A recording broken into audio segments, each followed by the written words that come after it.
McLaren was supposed to dominate 2025, but instead, their biggest fight isn't against Red Bull, it's between their own drivers. What was once the most united team on the grid is now divided. Because in Formula 1, your biggest rival often sits right across the garage. It started as a dream season. Two young stars, one car capable of ending Red Bull's dominance. But as the wins piled up, so did the tension. Team orders, radio messages, slow pit stops, every decision questioned, every mistake magnified. Is McLaren protecting their golden boy, Lando Norris? Why do Lando's pit stops keep going wrong? Is it strategy, politics, or pure bad luck tearing this team apart?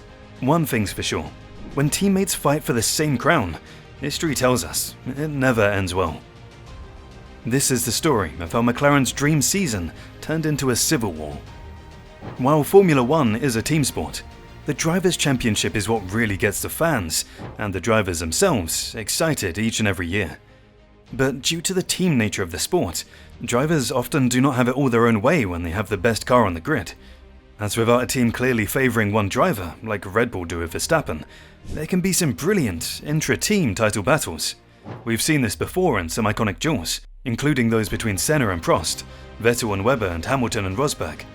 These have all ended in tears, and it looks like that is what could happen this year in the fight between McLaren drivers, Lando Norris and Oscar Piastri. Fans of both drivers would argue that the team have sabotaged their favourite in favour of the other at times, while neutral onlookers would accuse the team of making errors that have seen Verstappen close in. So how has this all happened? Well, that's what we're going to take a look at today.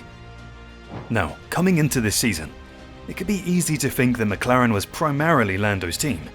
Since making his debut of the team in 2019, Norris has competed in 148 weekends of the team, seeing him tied with Charles Leclerc at Ferrari for 6th place on the list of drivers with the most races for a single constructor. While it was clear that the more experienced Carlos Sainz was the top dog at the team during Lando's early McLaren career, since the Spaniard departed at the end of the 2020 season, the Brit has made the Papaya team his own, dominating Daniel Ricciardo, despite the fact that it was the Aussie who managed to break the team's near-decade-long win drought at Monza in 2021. He was comfortably the team leader, despite being 11 years younger for their 2 seasons as teammates.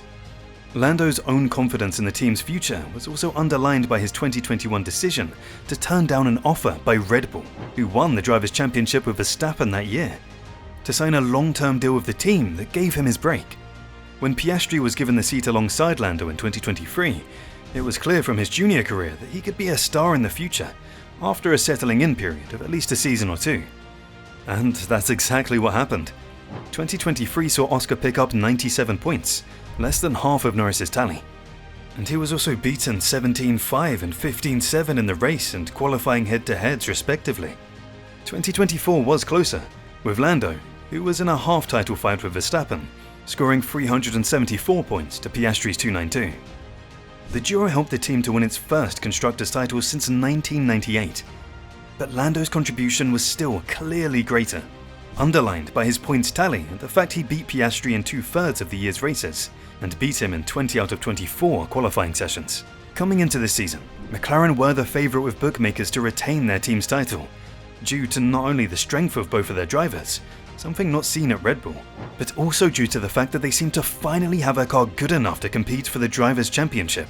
And almost everyone assumed that if McLaren were to fight for that, it would be Norris who did it with his greater experience and seeming superiority over Piastri.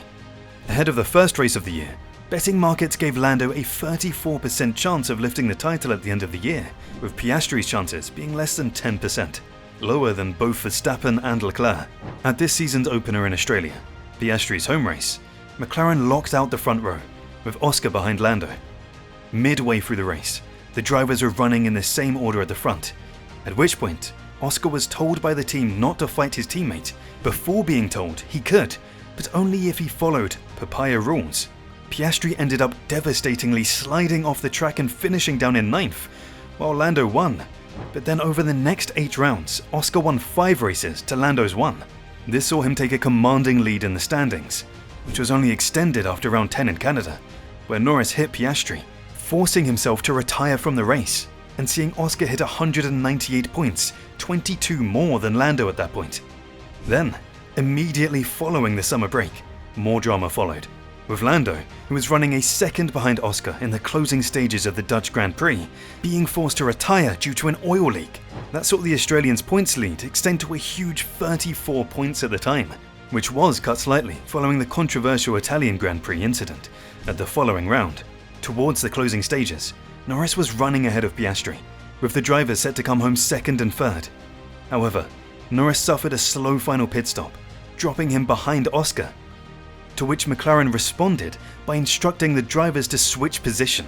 While this was likened to a decision that saw Norris let Piastri through after undercutting him to let him take his first F1 win at the 2024 Hungarian Grand Prix, many fans felt like this was different, and Oscar seemed hard done by. Fans even joked that they were surprised the team didn't force Piastri to retire after Norris's engine failure in Zandvoort. If you're enjoying this breakdown, make sure to subscribe so you don't miss the next one. The next 3 rounds brought even more chaos in the McLaren garage, with Oscar first crashing in qualifying and on the first lap of the Azerbaijan Grand Prix, seeing him suffer his first retirement in his first 45 Grand Prix. Next up in Singapore, a first lap move from Norris on Verstappen caused him to make contact with Oscar, almost forcing him to retire from a second race in a row. He did manage to continue, but to his dismay, the team didn't force Lando to let him through, with many feeling that this contradicted the papaya rules used in the earlier part of the season. However, Norris was reportedly set to do something to benefit Piastri in Austin, until an incident he was involved in saw him collide with Lando and forced both drivers to retire from the sprint race, meaning that the repercussions were reportedly neutralized. In the main Grand Prix in the US, Oscar finished 5th, and he was in that same position in Mexico, as for the second weekend in a row, he really seemed to struggle to get to grips with the car setup. In Mexico, Lando managed to take the most dominant win in F1 this season, winning with a 30-second gap, taking the championship lead back from Oscar. This fade from Piastri over the last few rounds has further popularized conspiracy theories that have been gaining traction for a while, which state that McLaren are favoring Lando over Oscar due to his status within the team. This is being driven by both Oscar's fans and some journalists, like political commentator Peter van Onselen, who wrote in the Daily Mail that Lando is treated like a brand to be protected, while Oscar is treated like a resource to be efficiently deployed, and that this is all due to the gravitational pull of the home market.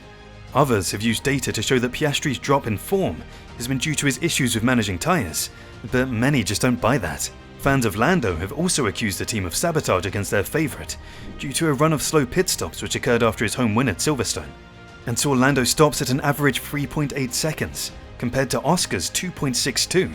When we remove big outliers and look at the whole season, the drivers' stop times are very similar.